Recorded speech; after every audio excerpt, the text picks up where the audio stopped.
All right, Joe Rogan is not letting up on the Trump administration after they very brazenly covered up the Epstein client list in front of all of us. In fact, Joe Rogan seems uniquely bothered because only a few months back he had FBI Director Kash Patel on his podcast, and Kash Patel looked him in the eyes and said, "We don't really have any sort of client list, and Epstein actually did kill himself. There are no more questions to be asked." Well, now Rogan is responding to Kash Patel and saying he doesn't really believe it. He doesn't buy it. And I want to walk you through a few key clips. A lot of people always ask, why is this important? Who cares? It's because Joe Rogan has a massive audience, and he is indicative of where a lot of people in the country's minds are. Now, it's nuanced because Rogan is still conspiratorial. I was watching through the podcast, and he's still anti-mainstream media. He thinks that everybody's colluding against Trump, but this is an opening. This is an in, because Joe Rogan is beginning to see the Trump administration cover up and lie about the Epstein files very blatantly, and it's an analog for how they treat every other issue. They lie about the Epstein files and cover it up. Trump lies about who pays the tariff. He lies about the big ugly bill and how much debt it's going to add. He lies about the immigration operations, and he lies to judges. It's all he does. It's how he operates. Yes, the system is corrupt and rigged, but Trump is only re-rigging it for himself, as John Ossoff said. So let's play this clip. If you appreciate the pro-democracy, the pro-truth videos that we drop, make sure you subscribe to the Adam Mockler feed below. It means the world to me. We're going to do more debates with your help, so thank you all. Let's start with this clip of Rogan just a few days back. Epstein stuff is so crazy because when Kash Patel was on here and he was like, there's nothing. And I was like, what are you talking about? Yeah. I didn't even know what to say. My thought was, and people are like, why didn't you push back more?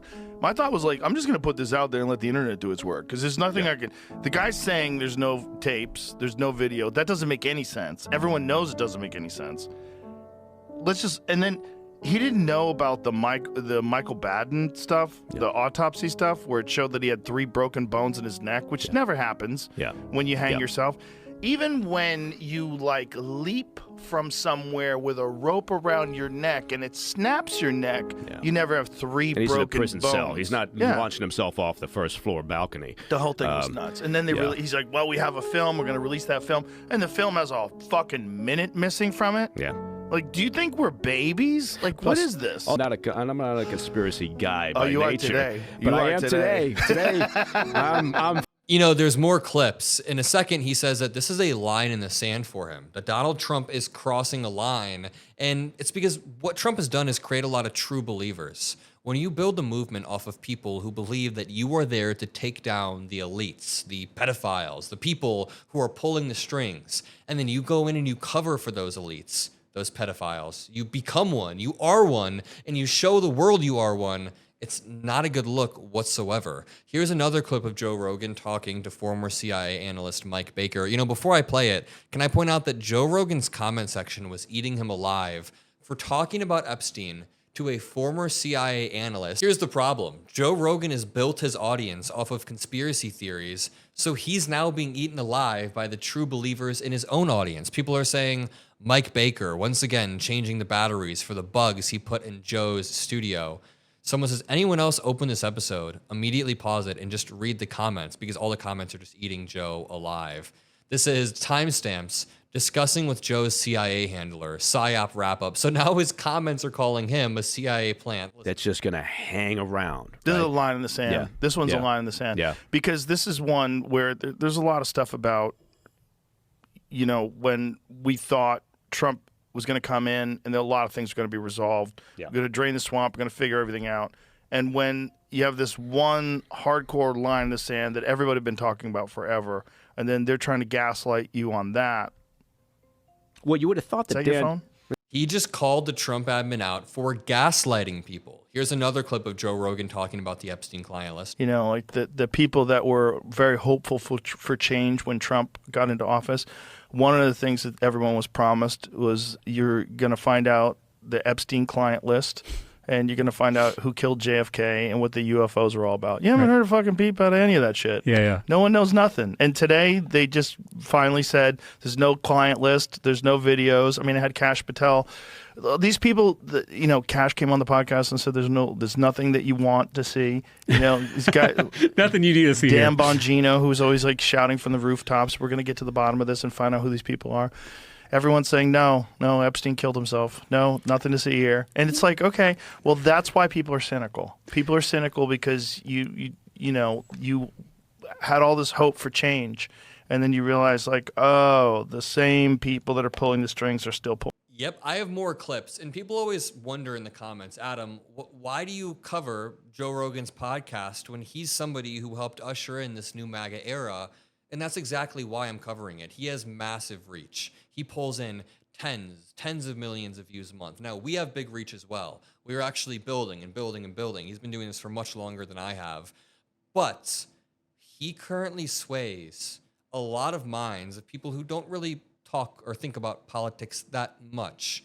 He just tapped into a massive apolitical audience, and he's the pipeline. For some people, their political consumption only goes as far as listening to Joe Rogan. A lot of people just listen to Joe Rogan. A lot of people listen to Joe Rogan that are Democrats, that are into liberal politics. So it's not worth isolating or alienating a whole audience. I have friends who are liberal and who voted for Kamala Harris and who believe in gay marriage and are pro-choice and all of this. And they just listen to Joe Rogan because they also kind of relate to him on the gym and they like to hunt and stuff. It's normal. Now, the thing is, we should be covering this because he's indicative of where a lot of average Americans are. Anti-establishment, cynical about, the current people in power.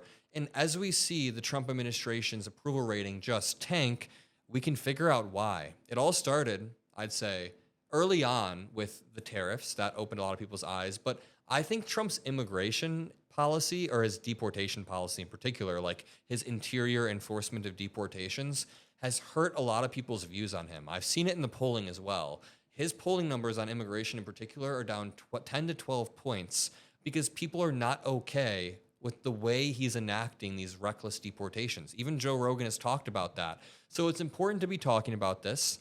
I mean, if there were a reality where I went on Joe Rogan's podcast and made the case, that would only be a good thing. Like when Pete Buttigieg inevitably, hopefully goes on Joe Rogan's show, when Pete Buttigieg does that, he's going to be the best person to make the case because he's just so good at articulating things in a relatable way. Let's take a listen to this clip. Videotape, and all of a sudden they don't. You got the director of the FBI on this show saying there's no if there was, nothing you're looking for is on those tapes. Like, what? Why did they say there was thousands of hours of tapes of people doing horrible shit? Why did they say that? Right. Didn't Pam Bondi say that?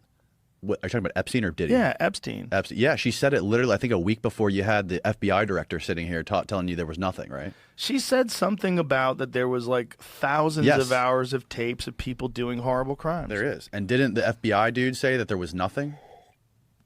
Kash Patel said there's nothing you're looking for. Oh, okay. Okay.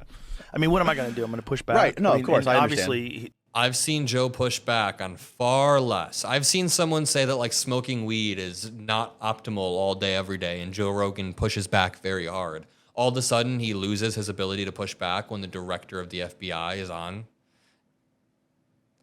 I just don't believe it. But that's why it's important we have to get into these spaces. I have this theory that I've been pushing for a while, and you've likely seen it in my videos. It's the pipeline volume theory.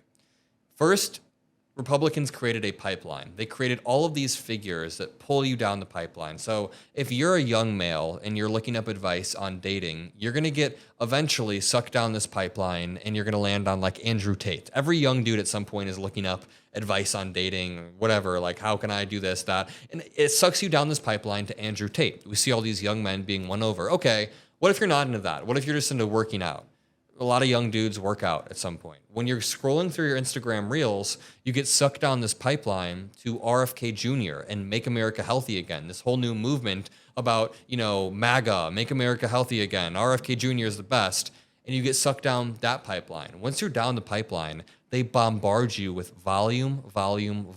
They just carpet bomb your feed with lies. Think about how much Elon Musk posts on Twitter, like 100 times a day. So with all of this volume and pipeline, they've created an ecosystem where young mothers too. A lot of people who are new mothers, they just have a kid.